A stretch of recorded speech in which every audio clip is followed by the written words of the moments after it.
जाता है, रेखा भी नहीं पड़ती, छाया भी नहीं पड़ती।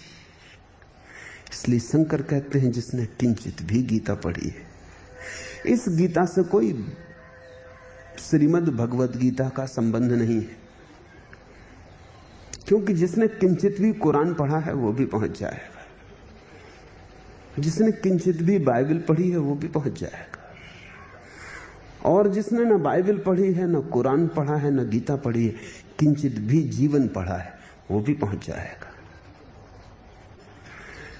जोर है इस बात पर कि जिसने थोड़ी अपनी समझ जगाई है, जिसने जाग कर देखा है, जो सोया सोया नहीं जिया, जिसने आंखें खोली और जीवन को पहचाना है।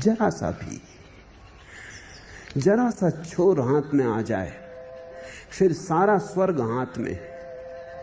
एक किरण को भी तुम पकड़ लो, पूरा सूरज तुम्हारे हाथ में। उसी किरण के सहारे अगर तुम चल पड़ो तो सूरज कहां जाएगा? तुम अंधेरे घर में बैठे हो, खपड़ों के छेद से जरा सी एक किरण उतर रही, उस किरण में पूरा सूरज छिपा है।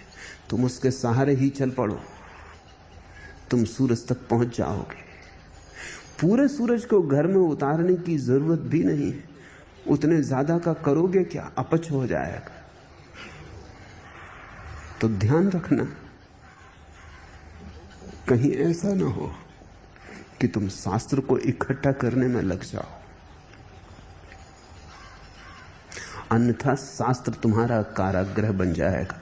उससे तुम्हारे पंख उन्मुक्त न होंगे, न तुम्हारे प्राण नाचेंगे, न तुम स्वाभाविक हो सकोगे। शास्त्र के कारण जितने लोग अस्वाभाविक हो जाते उतने और किसी कारण से नहीं होते। अगर तुम समझ सको तो मैं तुमसे कहना चाहूंगा, शास्त्र के कारण जितने लोग अधार्मिक हो गए उतने किसी और कारण से नहीं। जितने शास्त्र बढ़ते गए उतना आदमी अंधा होता गया है, क्योंकि उसे लगता है कि सब समझ तो किताब में रखी है, पढ़ लेंगे किताब और समझ हाथ आ जाएगी। काश समझ इतनी सस्ती होती तो सारी दुनिया समझदार हो गई होती। गीता घर घर में है, बाइबल कुरान घर घर में है, क्या कमी है? समझ बिल्कुल नहीं है। और शास्त्र जितना उपलब्ध हो जाता है उतना ही तुम चेष्टा छोड़ देते हो। ध्यान रखना, सिद्धांतों के जंगल में मत भटक जाना। जिसने किंचित भी गीता पढ़ी है, गंगा जल की एक बूंद भी पी ली, पूरी गंगा का करोगे भी क्या, जरूरत भी क्या है?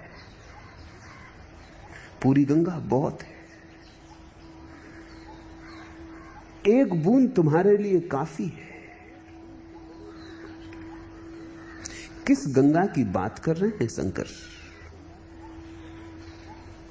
जिस गंगा पर तुम तीर्थ यात्रा करने गए हो उस गंगा की बात नहीं हो रही। गंगा तो प्रतीक है। जिसने पवित्रता की एक बूंद पी ली, जिसने निर्दोषता की एक बूंद पी ली, जिसने सरलता की एक बूंद पी ली, बस उसने गंगा को चख लिया। गंगा जाने की जरूरत नहीं, क्योंकि गंगा के किनारे कितने लोग ही बैठे हुए और कुछ भी नहीं हुआ। गंगा में ही जिए, गंगा में ही स्नान किया है और कुछ भी नहीं हुआ। नहीं, बाहर दिखाई पड़ने वाली गंगा का सवाल नहीं, एक और गंगा है जो भीतर बहती,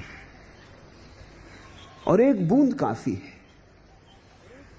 तुम्हारे लिए एक बूंद भी जरूरत से ज्यादा है, क्योंकि हमारी सीमा एक बूंद से बड़ी कहां, हमारा होना एक बूंद से बड़ा कहां।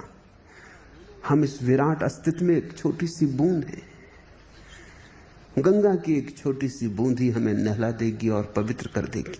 लेकिन ठीक से समझ लेना, गंगा से अर्थ है निर्दोषता का, गंगा से अर्थ है सरलता का, गंगा से अर्थ है भीतर के कुंवारेपन का, गंगा से अर्थ है छोटे बच्चे की तरह निर्दोष हो जाने का। एक बूंद भी तुम्हारे बचपन की तुम वापस लौटा लो, फिर से तुम एक बार दुनिया को वैसा देख लो जैसा तुमने बचपन में देखा था, उन्हीं ताजी आंखों से, बिना किसी विचार के।